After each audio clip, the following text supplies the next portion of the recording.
E-A-G-L-E-S, Eagles.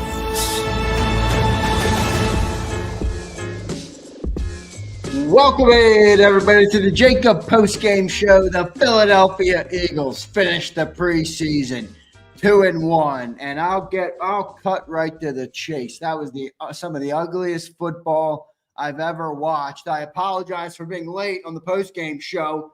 All right, welcome to Zander time. But I was waking up from watching that game. It was putrid all throughout. And I'm having a hard time. Backing up my boy, Kyle McCord. But, it's just a preseason game. I've already, I thought about doing the postgame show tonight as a preview and a preparation for the Dallas Cowboys game 13 days from today. Okay? I thought about doing a show to preview the Cowboys game because I almost just wanted to shut the page on this and never even talk about it or think about it again. It was an awful game. We know why the preseason has the reputation that it has. The tackling was terrible. The defense, I don't even know if they were on the field for the fourth quarter. It was tragic all throughout. But there's a couple players that we can talk about, obviously, that made some plays out there. How about that Perry Nickerson interception? Give a little shout out to Perry Nickerson. I joked on Twitter. I mean, you can't even joke in the world anymore, everybody. I joked on Twitter. Can we put Perry Nickerson in the slot and kick DeJean to the outside? That's what I joked on Twitter. And people are like, you can't do that. I'm like, my guy, I'm just kidding. It's just a joke. It's just a preseason game. But I think Perry Nickerson's actually a nice player. He's 30 years old. He's been around for a little bit. Actually, at Tulane. He went to Tulane, played his college ball at Tulane. So, yeah, Texas too. I actually like that name for him. Preseason Perry. Classic. So, APR, sack and fumble. Yep, APR had a good game tonight, or at least he made a couple splash plays. Joseph Smith, I think he's a valuable takeaway from the night tonight. Martin says Bennett CB2. He was not giving up open catches. Everything had to be placed perfect to be able to catch. Yeah, I mean, I don't know. Bennett doesn't really get the job done. He's right there, but he doesn't really seem to break up any passes or anything. I don't know. Lewis Seen, there was a sighting for Lewis Seen. Okay. All right. So Lewis Seen. Daz, what were your takeaways, brother? Let me know in the chat below. I don't know. I don't have any takeaways, guys. It was one of those nights. It was a boring game. There wasn't a whole lot to look for. Kyle McCord was really bad. The offensive line was terrible, though. The offensive line was awful. I mean, I don't know. I don't know if the depth on this offensive line is worse than we thought. I don't know if any stock putting in the preseason is too much stock. Maybe just walk away from it. Don't even think about it ever again altogether. But that once we got to the second half and the third team offensive line was they were horrendous. They were awful. McCord was terrible, Reyes. He's got no mobility. He was late on throw. I thought he was way late on throws. Okay. So I don't know. Cheapskate says, JAKIB Sports, I love it when the announcer says, no way Sirianni will call the cover zero in preseason. Then the very next play was cover zero. Well, I think that's the only time they would call cover zero. It's actually the inverse of what the announcer said. Yeah, HKP, it was real hard to watch. My niece is here, so I was hanging with her a little bit. That was a bad game. Now I'm screaming in the house and probably keeping my awesome niece up, but that's all right. McCord failed us, Big Z. HKP, he did. But the backup offensive linemen were, I think, worse. I don't know who was worse, the backup offensive line or Kyle McCord. Both of them were pretty damn bad. Let's pull up the box score, though, and look at it together. And we'll kind of run through maybe whatever takeaways we did have, if any at all. But, hey, at least they finished the preseason 2-1. A 19-17 win tonight for the Philadelphia Eagles. Kyle McCord, guys, was 15 of 35 for 136 yards and an interception. Brutal. All right. Montrell Johnson had 15 carries for 57 yards. Terrace Marshall had 5 catches. That's actually pretty interesting. I think Darius Cooper had only 1 catch. He had that catch early in the game. He had 3 targets tonight. Not very good. Weapon X says 15 of 35. Not very good. Not very good for for Kyle McCord tonight, unfortunately. All right. Tyler Kilgore says, check the pregame show. I said 17-17. Yeah.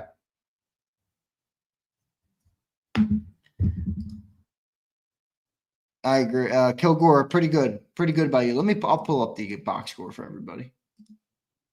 I mean, for those who are expecting a banger of a post-game show, I don't have it for you tonight. All right, this is the box score. Let's look at it. McCord over here, 15 of 35, 136, one interception, took 2 sacks for 16 yards. Felt like it was more sacks than that with a 42 rating. By the way, what do you make of it? Do you think is DTR just done? I guess he was, right? I mean, they didn't put him in the game. I guess you got to assume DTR was done. Let me pause that so I don't get hit. Montrell Johnson, 15 carries, 57 yards. Keelan Robinson, 9 carries, 23 yards. And Kyle McCord, 3 carries for 3 yards. Shanderick Powell, can't leave him out. 1 carry, -4 yards. He got swallowed up on that play, though. I can't really blame him. The offensive line did nothing for him. Here we go. Ready? Terrace Marshall, 5 receptions, 51 yards. Kylan Granson, 1 catch, 19 yards. That was actually a great catch by Kylan Granson. That was maybe one of the few plays of the night where McCord made the right read. They had a bunch of receivers go and, boom, they left Granson open in the flat, and he took it for 19 yards. John Mechie had 1 catch for 14 yards on 2 targets. The second target he unfortunately dropped, but I will say he does show flashes. It kind of reminded me of what he looked like at Bama. I know that sounds crazy, but that's the only time that's the last time I watched the player. I watched him at Bama. I remember watching him a lot because I watch every Bama game. So kind of reminded me on that play where he kind of, nice out route, used his hands, went and made the catch. So they didn't play him much, but the other time he got a chance for the ball, he did drop it. So I don't know, not great there. You don't want to see him dropping passes. Elijah Cooks had 2 catches for 14 yards. Ben Van Sumeren, 1 catch for 11 yards. Anais Smith had 2 catches for 10 yards. EJ Jenkins had 2 receptions for 9 yards, and Darius Cooper had a catch for 8 yards.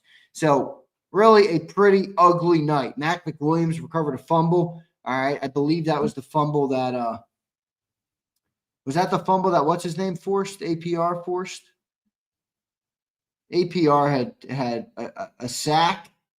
I thought he had a fumble, didn't he? Thought he had a fumble forced. And then Patrick Johnson also had a sack. So that's it for the sacks. 2 sacks tonight. All right. 4 tackle for losses. Perry Nickerson with the interception, and Lewis Seen with the interception. All right. So Lewis Seen with the interception. Jake Elliott, I think all right. Jake is the biggest positive of the night, and Braden Mann. How about that? Jake Elliott, 4 for 4, 100%. Long of 53. I believe he had 2 over 50, if I'm not mistaken. The first one was over 50 as well. So Jake Elliott, let's put him in the winner column tonight. Braden Mann, 6 punts for 312 yards, an average of 52, 2 touchbacks, 2 inside the 20, and a long of 66. So I'll take that. All right. Jake might be back. I'm going to go ahead and say Jake is back, guys. I'm going to go ahead and say Jake is back. I don't know. They moved on from the long snapper after last year, and Jake had one of his worst years. And I don't know. I'm kind of thinking Jake is a bounce back year. I really do. Just Mike says Jake to make his back. Just Mike, I had to grill you before the show. Just Mike, don't come at me like that. Just Mike. He says Jake to make his back. What is up, by the way? What is up with Ross Tucker saying? Is Jake the making name? I'm like, oh yeah, Ross. I'm sure you've never seen that one before. It's like, did anybody buy that bullshit? And then the Eagles put out a tweet correcting him. I'm like, he knew that was a thing. I didn't buy that for a second from Ross Tucker. You're not getting that by me. Come on, Ross. Be real.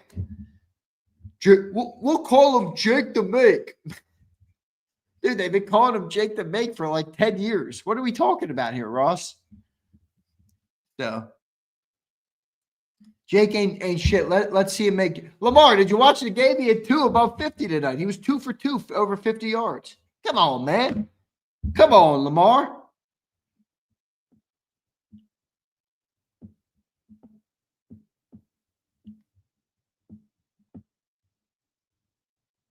Come on, Lamar. John Secunda checks in. Ross is supposed to big up the Eagles, LOL, at least when he brought. Yeah, but don't lie to me about Jake the Make. So you can glaze him, man. Lamar says, I was calling him Missy Elliott, Z-Man. Well, listen, he didn't have a good year last year, Lamar, but I think he's going to bounce back. We need him to bounce back, man. Leon says, Zander, let's sign Tommy DeVito as quarterback 3. Giants going to cut him. I actually like him as QB3. I think he'd be an upgrade. And I'm a prep guy. I think he'd be an upgrade. Kyle McCord doesn't look NFL ready, guys. He doesn't look NFL ready. Look, I don't want to pick on the kid. He doesn't look – he's only 22. So, look, maybe stash him on the practice squad and let him see if he can develop for a year. But I don't think he's ready. But listen, anybody who came up with the thought process of trading Tanner McKee, I think we can all collectively say we were dumb and we should never think of that again. Because if that guy had a play in the regular season, I don't think we would be ready for it. Daz says he's a 5th-round rookie. Well, Daz, I'm not sure if you're aware, but a couple of weeks ago in the preseason, we floated out trading Tanner McKee because of how much we could potentially get for him. All right? Kyle is not it, Daz. Kyle is not it. Kyle is not it. Joe Ho. Hey, Joe Ho. He says, after watching this game, we need a cornerback 2, a quarterback 3, etc. What is etc.? What do you mean by etc., my friend? Yeah, I don't know how many of those guys are making the roster, guys. I wouldn't be surprised if we get breaking news tonight that the Eagles have cut 13 people, maybe 22 people. I don't know. Cornerback 2, I agree with. It's going to be a Dory. I don't think Jacorian did anywhere close to enough to win that job out of Dory's hands. Dory is the guy who didn't dress tonight, so it's going to be a Dory. All right. It's going to be a Dory. Alex Sherrill says, never wanted to trade Tanner, not me. Well, that's good, brother. Lamar says, see, what did I tell you about Kyle? He's ass. Unfortunately, Lamar, you were right. I never want a player to be ass. You know, I like players to succeed. Cheapskate says, round doesn't matter. Brady was 6th round. That's true, Cheapskate. It shouldn't matter as much as you think, but some guys do need more time to develop. It's just the nature of the beast. Tanner was a 6th. Yeah, Tanner was a 6th rounder, man. All right. Pumper says, you work on the weekend. What a peasant. Pumper, I work every day of my life, dude. I really do. I work every single day, and I love it. I have no problem with it.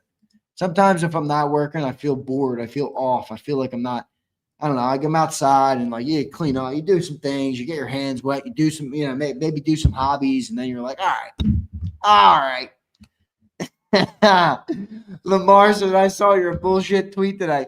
So I tweeted out, Lamar, put him in the column of people who don't know who have no idea how to take a joke. Come on, Lamar, wake up. I tweeted out tonight, can we put Perry Nickerson at the slot and kick DeJean to the outside? Lamar must have not been able to take a joke. Come on, Lamar. I was just messing. I had one dude who literally gave me a reply. It was like, well, this is why we can't do that. And I'm like, dude, I was kidding.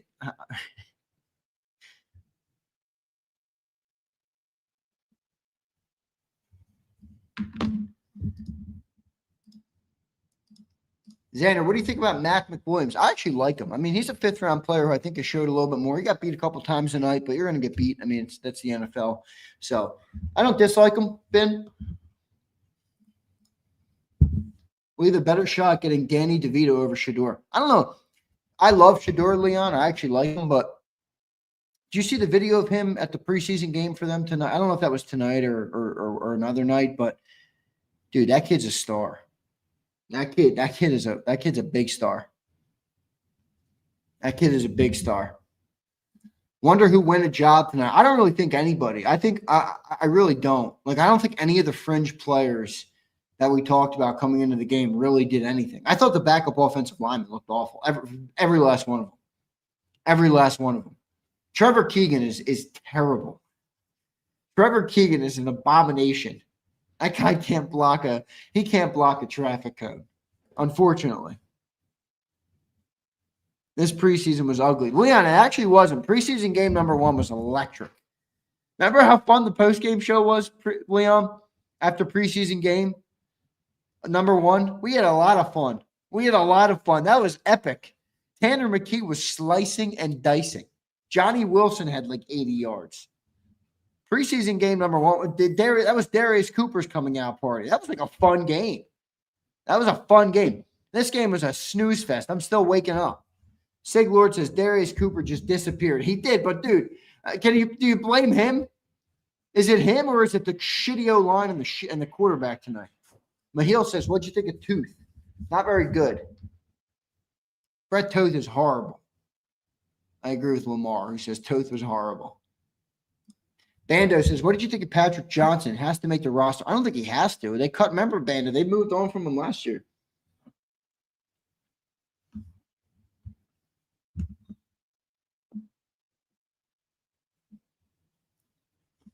I'm in the middle of putting, you guys got to listen to this, all right?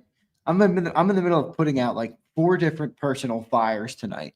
I'm in the middle of watching this brutal preseason game, and then I walk outside, all right, and guess what there is? There was a skunk outside. I'm like, oh, okay, now I got to deal with the skunk outside. So I've had a whirlwind of a night amongst this awful preseason game. The preseason game at the least was the most boring part of my night. All right. It was the most boring part of my night.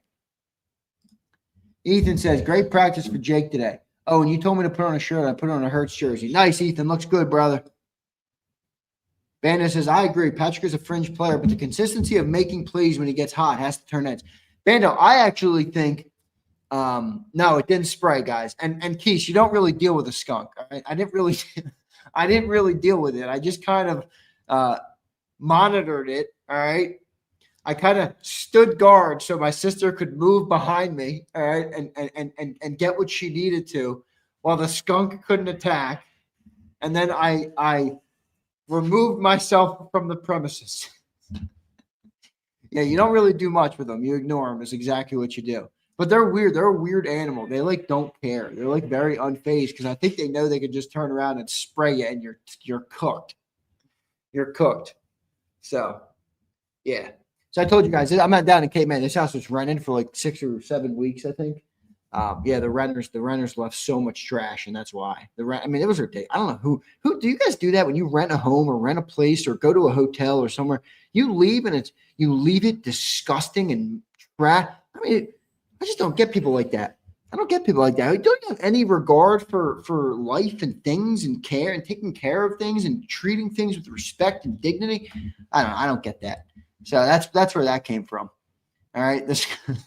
Kevin says the skunk's name was Keely Ringo. Yeah, no good.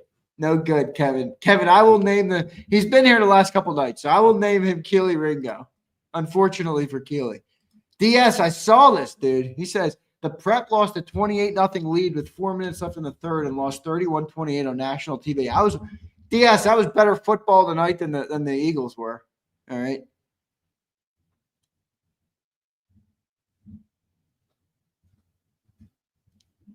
Alfredo, you should never do that. Treat things with respect. It'll come back to you in life.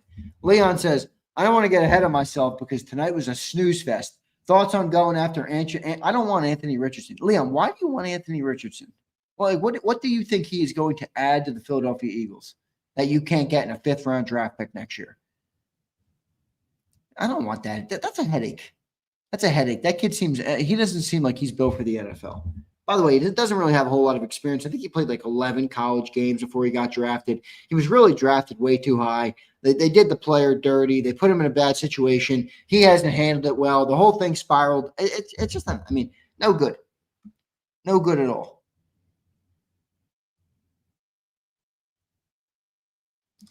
Do you know why Howie wants to keep an eye? Because he does the returns. Did he do all the returns tonight? Let me look at that. Did that come up on the box score? Who did the returns? Yeah, it was punt returns. He got 2 of them. Is that it? Only 2 punt returns tonight? I guess Anias got both of them. Leon says, true. I just thought the quarterback factory quote from Howie, and he has a similar build to Jalen. Yeah, but Leon, let me walk you through something. Look at since Jalen's been our starting quarterback for 4 years, we've had how many different backups now? We had Gardner Minshew. Was he 2 years? He was 2 years, right? Jalen's first 2 years. Gardner Minshew, different style than Hurts. Kenny Pickett last year, different style than Hurts. Tanner McKee, different style than Hurts. Hurts is a tough style to emulate. So if you don't have the player, it's almost easier to rely on a different type of quarterback that you can rely on the talent around you a little bit more. I think that's what they go for. Yeah, that's right. Sudfeld's the other guy. I didn't think they had Sudfeld. I thought they got rid of him after 20. Didn't they get rid of him at the end of the year when Jalen was supposed to play? Is that what happened in that season? Am I remembering that correctly?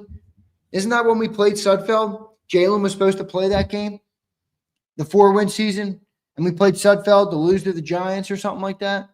I thought something like that happened with Sudfeld, and then I thought he never came back. I never thought he was Jalen's backup.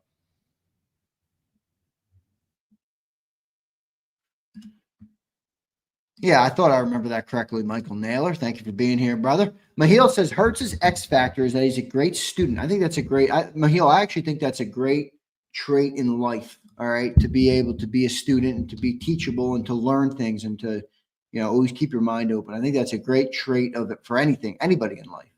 I do. Mark says up 19-3 and ends up 19-17. I mean, this defense team sucks without our star players. Hope none of them get hurt or we're in a doomsday situation. Mark, it's the whole NFL, dude. I wouldn't worry about it too much. Seriously. It's the whole NFL, Mark.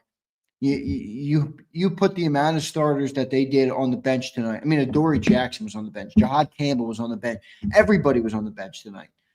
It's not going to be pretty football. The difference between the third stringers to the first stringers in the NFL world, it's insane. It's almost not believable.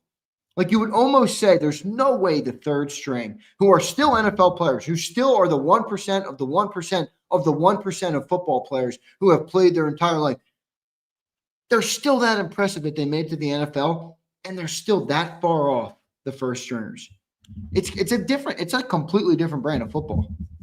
It's really unwatchable. All right. It's almost unwatchable. It's really crazy. And I don't say that. I really am not trying to disrespect him. It's just, we've become so accustomed to getting good, getting the starters that when you see that, you're like, holy moly, man. Steve Ike says, you all are hardcore. I couldn't make it past the first quarter. Yeah, Steve, I was in and out. Ethan says, we getting J-Mac tonight? Yes, sir, Ethan. J-Mac will be with us shortly. In fact, I'm trying to kill as much time as possible until I get to Johnny Mac. I won't lie to you, Ethan. That game there's nothing. All right. What do you want me to do? Rip Kyle McCord some more? Rip the backup offensive line?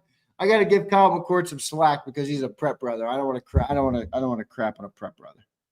I don't want to crap on a prep brother.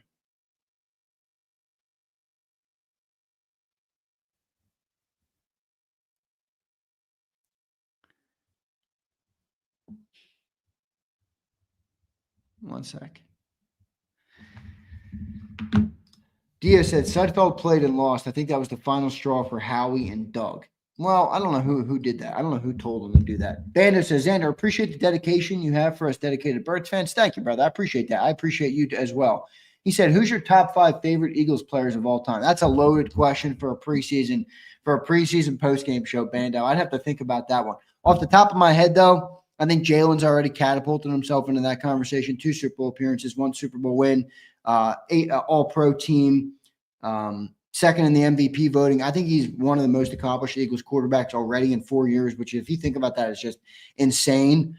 Easily Brandon Graham is in my top 5. Love him as a person and as a player. If you meet him off the air, I've done some production things with him behind the scenes. And, sometimes you meet people that have big personas or that are stars or whatever, however you want to quantify them. I view them as they're people. I'm not starstruck. You're a human being just like me. You shit like I shit, you bleed like I bleed. But Brandon Graham is a true awesome person. He really is. So I love Brandon Graham. Probably B-Dawk. I mean, when you're a kid, I think B-Dawk is the guy you look to. He got you all fired up. Hits a jersey you want. Believe it or not, I was a big Michael Vick fan when we brought him back. I know it's a crazy story, because of everything that happened. I don't need to run through all that, but I was a big Michael Vick fan when he wore Eagles green. Wasn't the biggest McNabb fan when I was younger. I'm keeping this to the last 25 years because I can't really name players before that. I mean, that's not even fair. I didn't watch them play in real time. So, I don't know. I guess Foles is an honorable mention. I mean, he did what he did to win the first ring for Eagles in the franchise history. I think that's always going to be a good name. Shady's a great one. Brian Westbrook's another great one. All right. Deshay says, I never liked McFlab. Shady's a great one. Shady you could probably put up there. Could you put Saquon up there? No, right? 1 year? You probably can't put Saquon up there. Nah, it's not enough time. Wayne says, my top 5, Carmichael, Berge, Kelsey, Hurts, and Foles. Look at that. That's a good top 5. Bill Berge, Jason Kelce. Wayne, I can't put Jason on mine. I'm sorry. He's not going to be on mine. He's not going to be on mine. I respect what he did, though, for sure. All right. Yeah, Vic and that black visor, no doubt. McNabb shade is unbelievable. Well, Keith, I wasn't the biggest fan, but I'm not a McNabb shader. I don't shit on McNabb much. I mean, Keith, the easiest thing to say about McNabb, and believe me, I know he had his problems, and he didn't do everything right either. But Keith, just imagine if McNabb had Howie in his prime. Imagine if McNabb had Howie in his prime. That's all right. Tough to envision. Now, maybe people would say McNabb would have blown it up because his ego was too big. Maybe. All right. Rico says, I think I do too. And I really don't want that to cloud my thoughts on him because he is a historic Eagle. All right. LJ says Ertz won us that Super Bowl as much as Foles. I don't know if I could go that far, LJ, but I do think Ertz is a legendary Eagle. All right. I do think Ertz is a pretty legendary. You know, the one thing that really rubbed me wrong about Ertz was I just hated to see him leave, but I get it. It's business. Wayne says, I give Kelsey the nod for his tenure, athleticism, leadership, and yes, the holy grail of Super Bowl speeches. That's true, Wayne. I can't take that from you, brother. All right. Dude, Naylor, because I was so young, the worm burners are like maybe my most clear memory of McNabb, which is pretty sad. And the Super Bowl to the Patriots, unfortunately. I remember that. I'll never forget that. I was a youngster, too. I was at my aunt's house for that game. I remember that, man. I remember that game. Yeah, the worm burners easily stick in your memory. Zander, I think McNabb never got – well, that's kind of what I meant, Sean, when I said imagine him with Howie in his prime. You know, McNabb probably would have been really successful. How about Lane? Lane's a great one, Keith. I think Lane is an honorable mention on anybody's list, honestly. Philadelphia says, do people realize Jalen Hurts has a strong potential to go down as our best quarterback in Eagles history? Killa, anybody that doesn't mention that is not living in reality. And, dude, look at what he's done in 4 years, Killa. What Jalen's done in 4 years, McNabb didn't do in a career, brother. 4 years. Jalen's been to 2 Super Bowls. He's been a second team All-Pro. He finished second in the MVP voting. He's led us to a 75% win percentage or whatever it is in his tenure. And dude, let's be real. We're the talk of the NFL. Everybody talks about the Philadelphia Eagles now. Everybody. It wasn't always like that. Everybody talks about the Philadelphia Eagles. Everybody. That all happened under Jalen. Now, I know Howie's done good. Lurie deserves credit. Nick deserves credit. I get it. Everybody deserves credit. It's a collective thing. It's a game. It's a football. It's football. It's the ultimate team sport. But I think most of it should fall on Jalen, in my opinion, in a good way. All right, give me 3 players that stood out tonight in the chat. All right, I don't want to go on Eagles history anymore. Give me 3 players that stood out tonight. Yes, I'm going to force you to do it. 3 players who stood out tonight. Give me Perry Nickerson. All right. Perry Nickerson. Anybody else stick out? I guess Terrace Marshall had 5 catches tonight. Maxon Hook. All right. LJ Mechie, but he only had 1 catch. Yeah, he had that drop, LJ. That was unfortunate. You see the drop, though, LJ? I wanted them to catch that. Come on, man. McCord put that right in your hands. Marshall, I had him, Michael. Lewis Seen, all right, because he got the interception. Lewis Seen, I can buy that. Montreal Johnson, I think you're saying, Eli. Okay. Steve Ike says Nickerson is elite. Steve Ike, look, I know people are going to joke about that, because I tweeted about it. People already went off the deep end with my tweet. I'm like, all right, relax, guys. I'm kidding. But that was a really sick interception.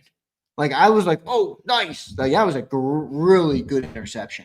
really impressive athletic play by him. Pretty awesome. I'll take a couple more comments. We're going to get Johnny Mack up soon. Hopefully that is soon. Here he comes. He just texted me. Coming up. All right, everybody. We're going to get through it. We're going to get through it. We'll see what Johnny. What are Johnny Mack's first thoughts going to be? Going to be, woo! Holy moly!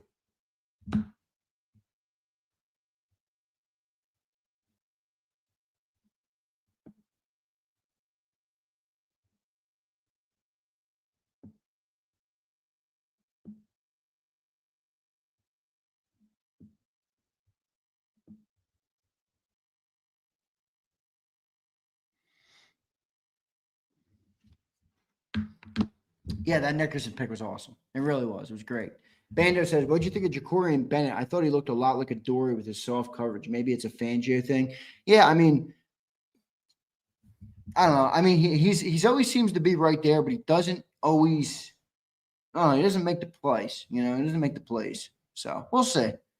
Thought I froze. Now I'm just texting back Johnny Mack. Texting back Johnny Mack. All right. So we'll see. We'll see. He's gonna say, "What a shitstorm that was." That might be a little bit too much emotion for John. I don't know if John's gonna have that much emotion tonight. Johnny Mack gives it to us straight. Yeah, I love him too, Steve Ike. I appreciate people who don't bullshit me. I hate bullshitters. And yeah, I say that. I strongly hate bullshitters. Don't bullshit. All right. Here we go. Speaking of the devil, he's in here. Johnny Mack, I'm bringing you right up. Let's get this show on the road, J-Man. Let's get this thing done and dusted. Johnny Mack, welcome to the JAKIB postgame show. The Philadelphia Eagles win 19-17. What do you think, Johnny Mack, of that preseason finale for the Philadelphia Eagles? Well, I was enamored by Antoine Powell-Ryland. So showing up at the last possible opportunity, I mean, he looked like a monster. Granted, he's playing against a tackle. He used to be a guard, but I mean, you just saw, like, I haven't seen that kind of pass rush all during the summer anywhere. Again, third team reps, you got to put all the context on it. But that's what we kind of hoped when we saw the production in college at Virginia Tech, and just the ability to finish. And you saw the strip sack. He was known for that at Virginia Tech. It just looked like a different animal on the edge from what the Eagles have been showing all summer. But, it's probably too little, too late. That's what I was about to ask. Do you think it's too – I mean, he is a draft pick, so he's going to get a little bit extra curve, John, on the grading. Well, plus everybody's going to see that. So I just saw Howie down in the locker room. I wish we got a chance to talk to him, but obviously he's not going to talk to us at this point. But yeah, it's interesting to see how he'll think about that, because, man, that looked good. And wow, I'm actually surprised to hear you. I mean, I thought it looked good, but you only see what you see on TV. You can't really make of it at large. When you make a sack like that or make a couple plays like he did, you seem pretty impressed by what he did. I'm a little surprised. Yeah, they had to bring tight ends over. They knew what was happening, the Jets, and they were coming back, and they were trying to win the game, and they should. But I mean, he was wrecking it at the end. That was the issue for the Jets. And, I don't want to overstate it from the standpoint of, again, who's out there. But after what we've seen at edge rusher for the Eagles this summer, to even see somebody do that with third team reps is pretty impressive.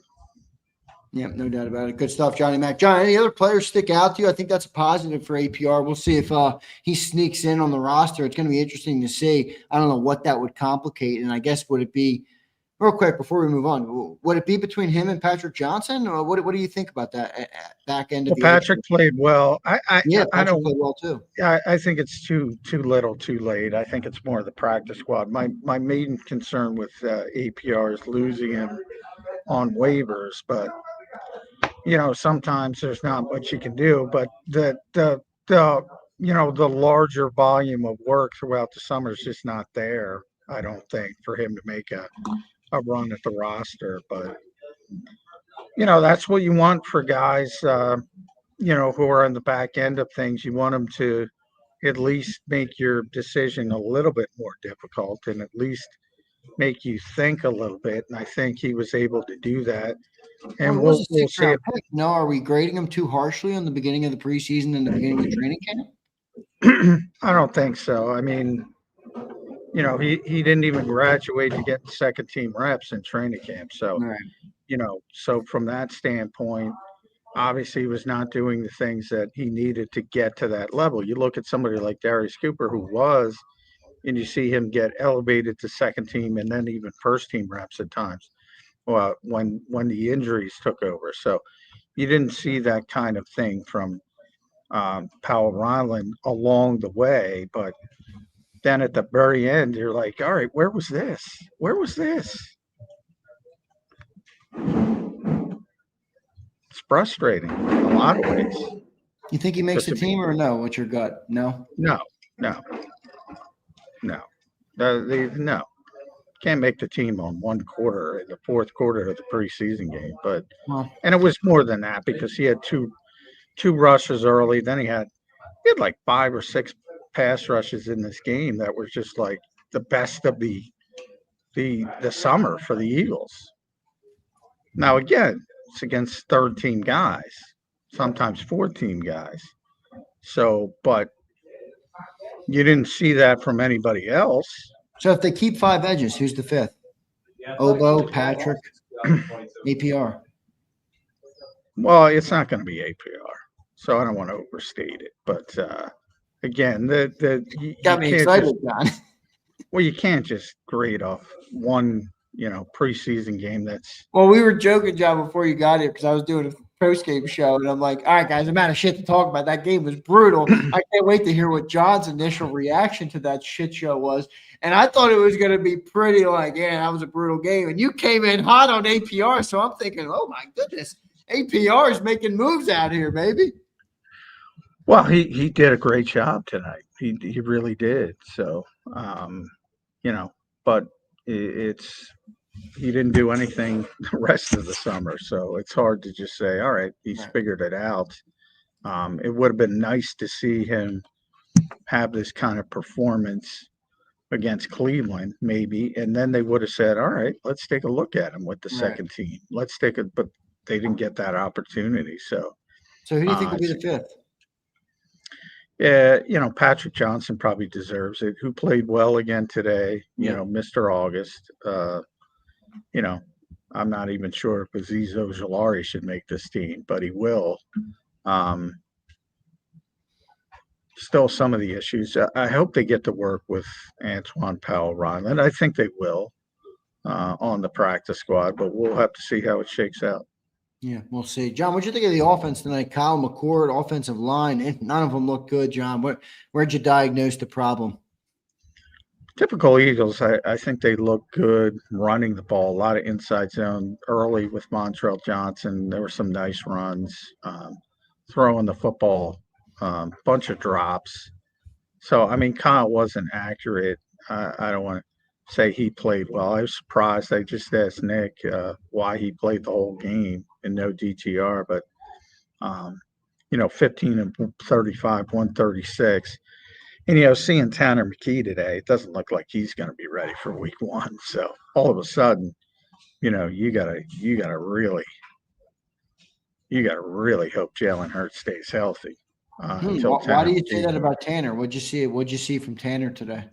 Well, he was not using his right hand at all. He had it in a pocket and sort of was not using it at all with that finger injury. So, and just saw him downstairs, same thing, as he was carrying his luggage to the bus, not using his right hand at all. And we asked Nick about that after the game, if he'll be ready for week 1. Of course, he deflected, but little bit of concern there. Man, and they really put the emphasis on that non-surgical. Must be pretty bad non-surgical injury.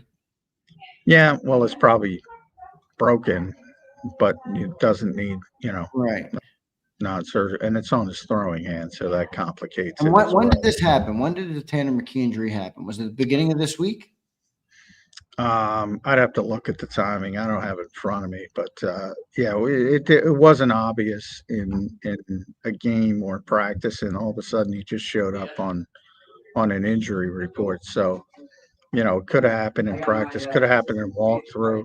Yeah. You know, if you're just catching a football, people have caught a football, you dislocate your finger. If somebody's throwing, heat, could have been anything. But until we get to Tanner, we're probably not going to get much clarity on that, other than, the injury reports will start to come out the week of the game, and you'll get a status. But other than that, until we get to talk to Tanner, can't tell you.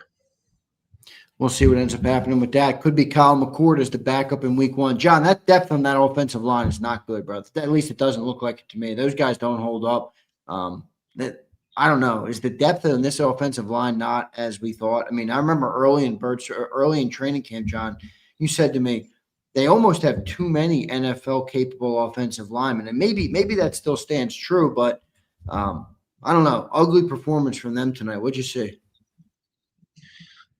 Yeah, I'm not as and just first watch where I got to rewatch the game, unfortunately. But I didn't think it was terrible. I would have wished that on you. I don't think it was terrible. Again, I'm comparing to the rest of the NFL. So I mean, think about the New York Jets, and they can't block Antoine Powell-Ryland. So think about how they feel. So understand nobody's playing. Number one, Matt Pryor's not even playing. And then if you look at Drew Kendall, he came out of the game early, so he's one of their top backups. And then you're down to the Brett Toast of the world, the Trevor Keegans, the Miles Hintons, the Cameron Williams, and that's pretty deep. To me, the 8 game day actives are going to be the 5 starters. Hopefully Landon's ready, but if he's not, and then the 3 backups are going to be Matt Pryor, Drew Kendall, and Darian Kennard most likely. So I think that's a pretty solid group for a game day. So I wouldn't be too concerned about that. We'll see what ends up happening with that. Johnny Mac, any other key takeaways from the game tonight? How about that Perry Nickerson interception, John? I thought that was pretty impressive play. Yeah, that's nice. Yeah. Savvy guy, knows how to play, but he's going to get cut on Tuesday. So, oldest defender. It's one of those things where you're looking for more upside. But the more important stuff in this game were, the guys who didn't play, the Matt Pryors, the Jihad Campbells, the Adoree Jacksons, the Sidney Browns, those guys, and the guys who did play. And I thought some of them played well. I thought it was notable that they had 4 punt returns because the Jets were so bad with in the first half offensively. They had 4 punt returns, and Smith got them all. I thought that was a good sign for him.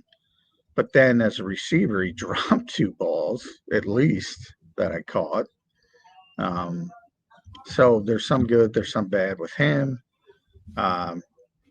Darius Cooper, all the talk, I think, at least he didn't drop any that I recall, but only had 1 reception and 3 targets, and he got locked down in a vice and double coverage, and for some reason Kyle McCord threw it to him, deep shot, and that was intercepted. That wasn't his fault, but that was a terrible decision.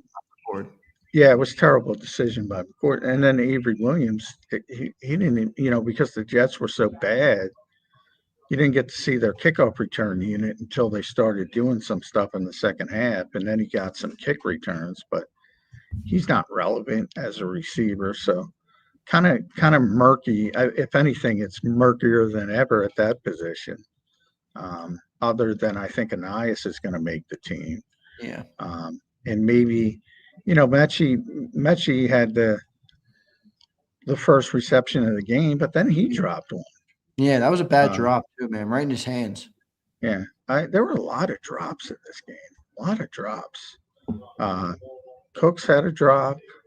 Branson, I think, had a drop. What'd you make of Terrace Marshall tonight? I think he had like 5 catches for 50-something yards. Yeah, in a lot of ways, I think he's, after Mechie, so he's the 5th best receiver they have. But, I talk about it all the time. I know nobody listens, but if you're the 5th receiver, you got to play special teams, and he doesn't play special teams. So maybe they get him back on the practice squad as a veteran. But, yeah, he's not going to make the roster. We'll see what ends up happening with that. Johnny Mac, any other things stick out tonight? Not much, man. There's really not much to take away from this game. I'm happy you hit on APR. We hit on Perry Nickerson. How about a Lewis Scene sighting tonight, John? Yeah, how about that, man? There were 2 guys who did nothing during the summer, made big plays tonight, and Antoine Powell-Ryland and Lewis Scene. And that was a great interception, diving interception. But again, too little, too late. He's just buried. He's behind Max and Hook at safety. So, but he made a good play in a preseason game. So, hopefully he gets a chance somewhere else, but it's not going to be here. What'd you think of Jacorian Bennett's game tonight, John? He was fine. He that to me is just about a learning curve. And he's a big part of this team's plans. Whether he can justify that or not is the bigger issue moving forward. But, this is a necessary evil for him playing in this game, just to get more reps in this particular defense. And he did a decent job, I would say, on first look.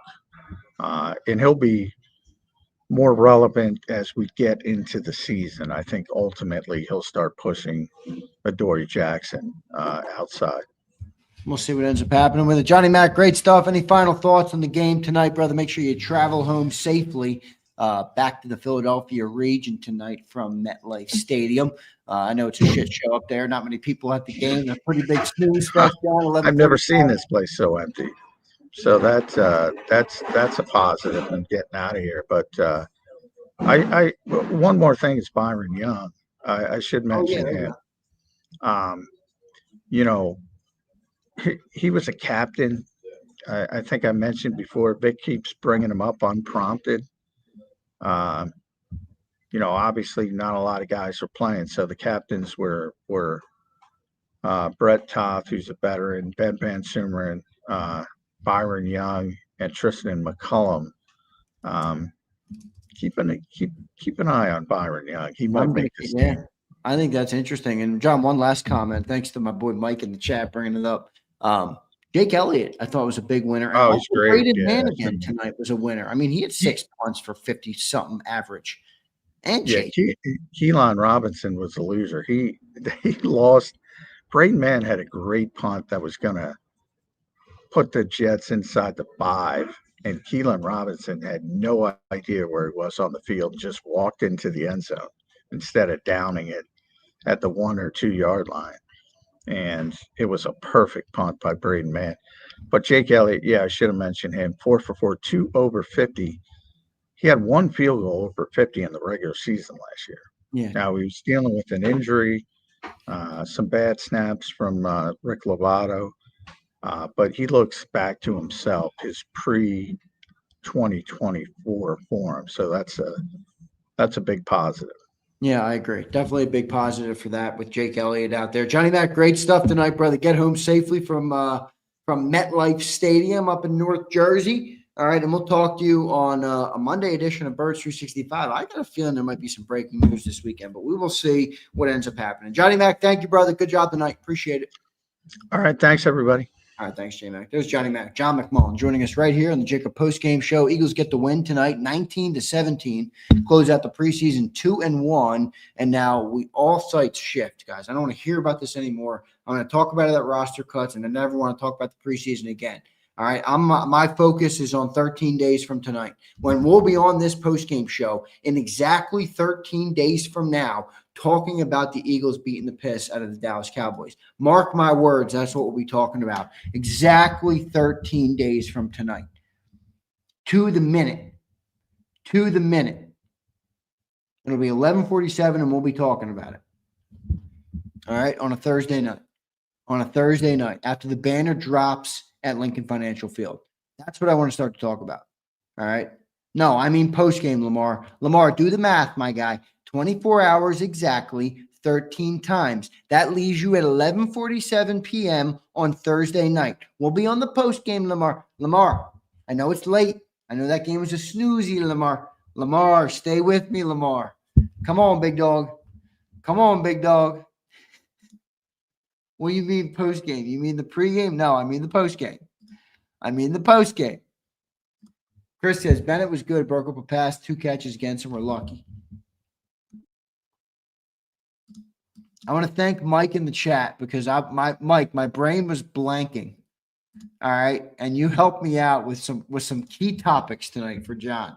Completely forgot about Jake Elliott. Completely forgot about it. And I saw you say it in the chat. So I want to thank Mike tonight. Shout out to Mike in the chat. All right, I got to pull the, I always do this every week on the postgame show. I got to do a little production on the fly. You guys bear with me for just a couple of seconds here, and I will pull and then I'll get to our super chats. I know we got a couple super chats as well. I'll read them. All right, but I got to pull the Johnny Mac interview. Everybody likes to hear from Johnny Mac. So let me pull that interview because people want to hear from J-Mac. All right, J-Mac reacts. All right, there we go. There we go. Let me get to the super chats right now. W. Mike agreed. LJ checks in. J-Mac looking like the non-diabetes version of Sills. Dirty D says, you know how I know the Eagles fans have been talking to town when people say they hate us fans. I love it. No one likes us. We don't care. Dirty D, we kind of do care, though. I wish Philly didn't care. I don't care. Brian Pumper says, these beignet dudes are hella funny. They latch on to one good play and completely disregard him getting fried by cut candidate Brandon Johnson.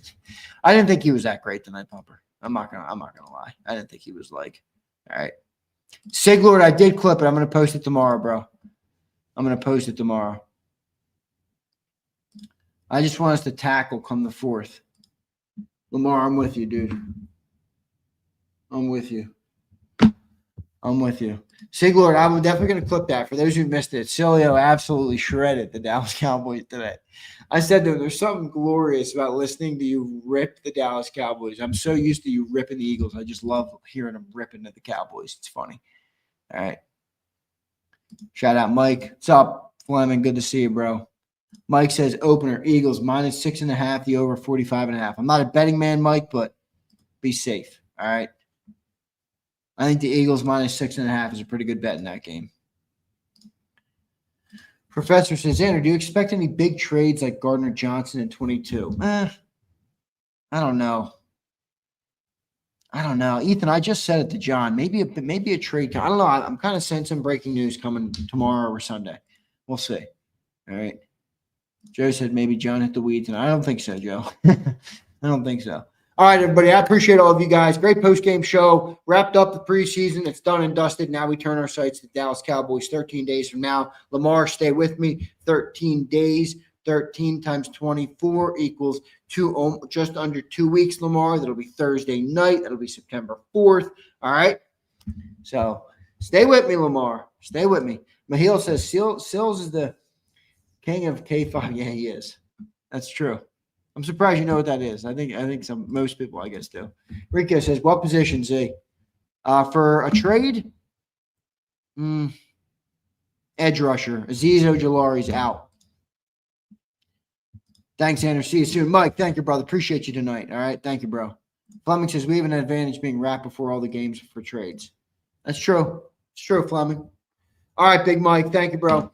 Appreciate everybody for checking in tonight. Hit that like button. I'll see you guys on the flip side. Thank you for being here tonight. I know it was a snooze fest, but you guys hung out with me, and I appreciate that. So hit the like button, subscribe to the channel if you're new, drop your comments in the chat or down below if you're watching the video after the fact. I always try and reply to everybody if I can, and I'll see you guys in the next video. EAGLES, Eagles.